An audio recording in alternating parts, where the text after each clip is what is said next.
Everyone, welcome back to our channel that is Ayur Preps. Today we are going to discuss Charak Samhita Sutasthan first Dirgham Jivityam Adhyay. So before starting we should know something like important terms.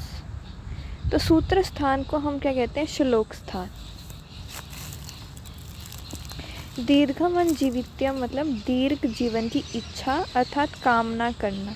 इस chapter में हम दीर्घ जीवन की इच्छा रखेंगे और दीर्घ जीवन की कामना करेंगे. तो हमारा फर्स्ट श्लोक जो चैप्टर में आता है वो होता है अथातो दीर्घं जीवित्यम अध्यायम व्याख्यास्यामः इति समाहु भगवान आत्रे. मतलब अब मैं दीर्घ जीवितम मतलब दीर्घ जीवन की इच्छा रखने वाले शास्त्र के बारे में मैं बताऊंगा. ये कौन कहते हैं? भगवान आत्रे जी कहते हैं. तो MCQs में अक्सर क्वेश्चंस आता है कि first chapter name of Charaka Samhita is Dirgham Jivitiyam Adhyay और first chapter of Sushruta Samhita is Vedotpatti Adhyay and first chapter of अष्टांग हृदय आयुष काम्य अध्याय. ये अक्सर क्वेश्चंस MCQ में पूछा जाता है, तो हमको हर संहिता के फर्स्ट चैप्टर्स के नेम याद होने चाहिए. अब ये जो हमारा फर्स्ट श्लोक था अथातो दीर्घम जीवितम अध्याय व्याख्यास्यामः इति समाहु भगवान आत्रे. इस श्लोक को हम कहते हैं, ये इसमें अष्टपद कहते हैं. अष्टपद क्यों कहते हैं और व्हाट इज पद? पद का मतलब होता है वाक्य को कितने पार्ट्स में हम डिवाइड कर सकते हैं, उसको कहते हैं पद. और इस श्लोक में 8 पद कौन कौन से आए हैं? अत दीर्घ जीवित्यम अध्याय व्याख्यास्याम. ये 8 पद आए हैं, इसलिए इस श्लोक को अष्टपद कहा जाता है. अब what is the meaning of अत? अत शब्द मांगलिक शब्द है. मांगलिक शब्द इसलिए क्योंकि ये किसके कंठ से निकले? ब्रह्मा जी के कंठ से निकला है. पुराने ज़माने में अत शब्द से ही सब कुछ स्टार्ट होता था. ओंकार और अत दोनों शब्द ही मांगलिक है. ये पुरानी संहिताओं में जो हम किसी चीज़ को शुरू करते हैं तो उससे पहले ये शब्द मिलते हैं.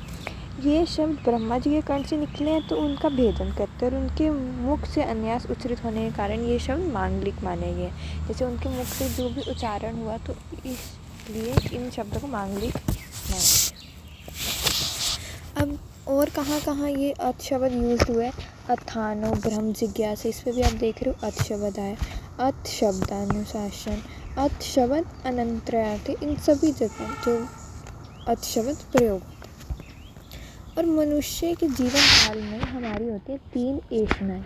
तो एक question exams points of view में आता है कि मनुष्य की 3 ऐषणाएँ कौन सी हैं, 3 इच्छाएँ कौन सी हैं.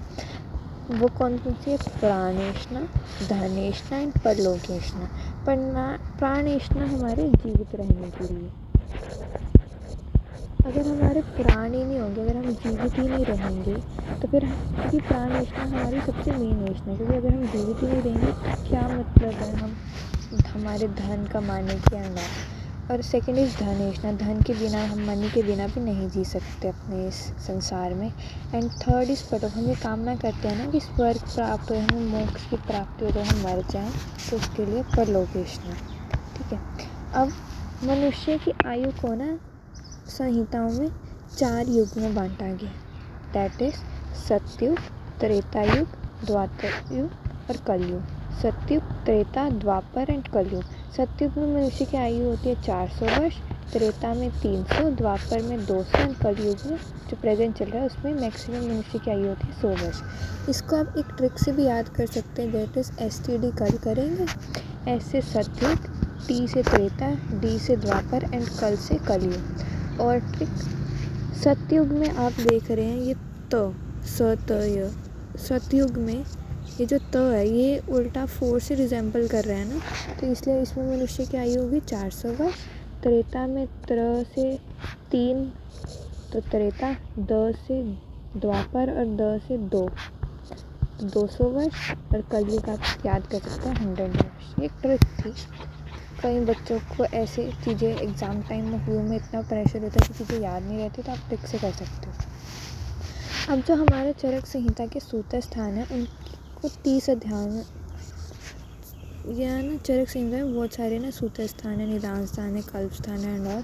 तो जो सूत्र स्थान है उसको 30 अध्यायों में बांटा गया है। 30 अध्याय को आगे डिवाइड कर रखा है 7 चतुष्क में।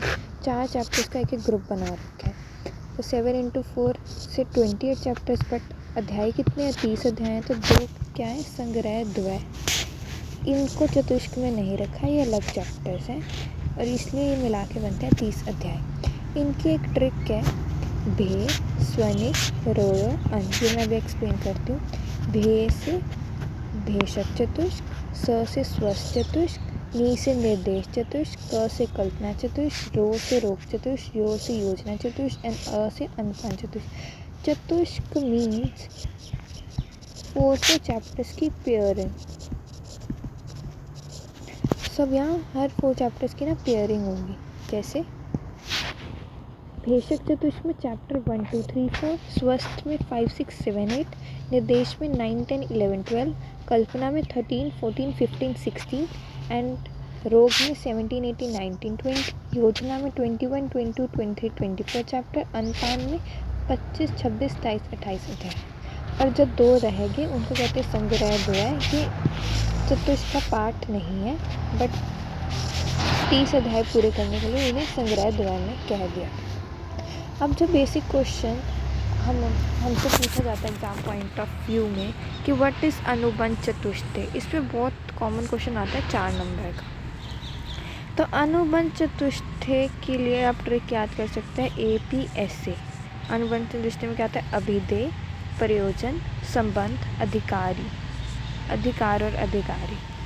अनुबंध चतुष्टय में पूछे तो क्या क्या आता है? अभिधेय, प्रयोजन, संबंध, अधिकारी। और अभिधेय को आगे डिवाइड करें 3 में, दैट इज हेतु, दोष, द्रव्य।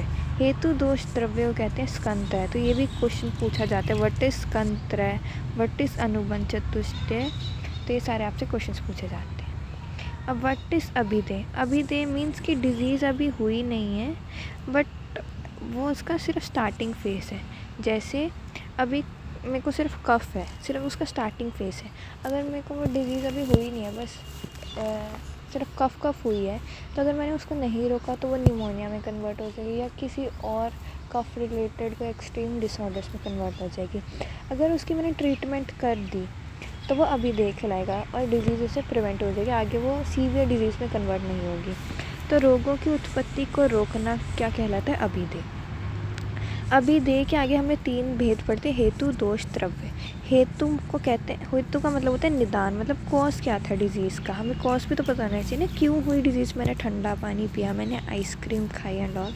दोष क्या? वात, पित्त, कफ। 3 दोष आप पढ़ोगे या पढ़ के आ रखे होगे आयुर्वेदा में।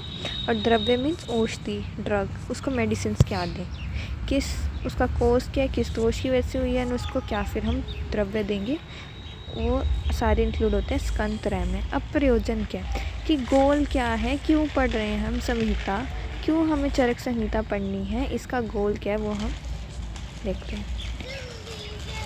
जैसे डॉक्टर्स का गोल होता है कि पेशेंट्स की डिजीज़ को ठीक करना, वैसे चरक संहिता का क्या रोल है? उसका रोल है धातु साम्य क्रिया चोक्ता तंत्र स्यास्य प्रयोजन, मतलब धातु को सम अवस्था में लाना इसका प्रयोजन है। कि धातु अगर विकृत अवस्था में है तो उसे नॉर्मलाइज करना, कि अगर कोई डिजीज कंडीशन है तो उसे नॉर्मल करना संहिता का प्रयोजन है। धातु को सम अवस्था में लाना, अगर वो विकृत हैं, खराब हो रखी हैं, तो उसे नॉर्मलाइज करना हमारी मेन चरक संहिता। और आयुर्वेदा का प्रयोजन क्या है? आयुर्वेदा का प्रयोजन बहुत बार पूछा जाता है, स्वस्थस्य स्वास्थ्य रक्षणम आतुरस्य विकार प्रशमनच, मतलब स्वस्थ व्यक्तियों के स्वास्थ्य की रक्षा करना। तो आयुर्वेद का प्रयोजन हम देख रहे थे, स्वस्थस्य स्वास्थ्य रक्षणम आतुरस्य विकार प्रशमनच, दैट इज स्वस्थ व्यक्ति के स्वास्थ्य की रक्षा करना एंड आतुर रोगियों के विकारों का नाश करना। अब संबंध क्या था? संबंध इस वाच्यवाचक संबंध, मतलब चरक संहिता में 2 लोगों के बीच बात हो रही है, जैसे अग्निवेश और आत्रेय के बीच में, ऐसे और लोगों के बीच भी बात हुई है। बेसिकली अग्निवेश और आत्रेय की, एक बोल रहे हैं और दूसरे सुन रहे हैं और वाइस वर्सा। और अधिकारी की, किस किस को ये चरक संहिता पढ़ने का अधिकार है? दैट इज़ ब्राह्मण, क्षत्रिय एंड वैश्य को अधिकार है पढ़ने का अकॉर्डिंग टू चरक एंड शूद्र को नहीं। ठीक है, तो हमने ये यहाँ से देखा था अथातो दीर्घम जीवितम अध्याय व्याख्या श्यामा इति समाह भगवान आत्रेय, इसमें इसको हम अष्टपद कहते हैं।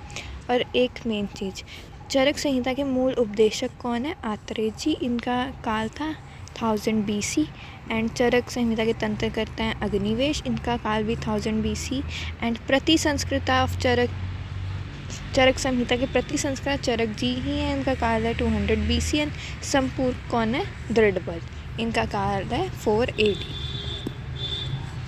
और चरक जी के पिताजी का नाम था विशुद्ध और उनकी गुरु जी का नाम था वैशायन। और चरक संहिता में टोटल 9295 सूत्र हैं, 12,000 श्लोक है। ये कॉमन चीज़ें ना MCQs में पूछी जाती है, तो आपको याद होनी चाहिए। और मांगलिक शब्द कौन से? अथ और ओम। अत ओम ओंकार ये ब्रह्मा के कर्ण से भेदन किए निकले हैं, इसलिए इन शब्दों को क्या कहते हैं? मांगलिक शब्द। ठीक है, और हमने देख लिया मांगलिक शब्द कहते हैं ब्रह्मा के कर्ण से निकले हैं। जो मैंने एग्जांपल दिए थे था तो ब्रह्म जिज्ञासा ये वेदांत दर्शन में है, और अत शब्दानुशासन ये व्याकरण भाष्य में लिखा गया है। ठीक है, ये हम देख चुके हैं मनुष्य की 3 ऐष्णा, प्राणेष्णा, धनेष्णा, परलोकेष्णा, और जीवत और आयु ये दोनों एकार्थवाचक हैं। और कितने 4 युग हैं? सतयुग, त्रेता, द्वापर, कलयुग। इसमें 400 वर्ष, 300 वर्ष, 200 एंड 100 वर्ष आयु रहती है। और फिर हमने वो पढ़ा था क्या? अनुबंध चतुष्टय, अविधेय प्रयोजन संबंध अधिकारी, ये मैंने समझा दिया। चरक संहिता का प्रयोजन बता दिया, आयुर्वेद का प्रयोजन। और फिर हम कल से शुरू करेंगे आयुर्वेद अवतरण,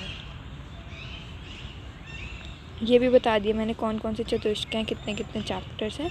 और कल से हम शुरू करेंगे आयुर्वेद अवतरण। Thank you. प्लीज़ हमारे चैनल को लाइक करें, कमेंट करें, सब्सक्राइब करें। Thank you so much.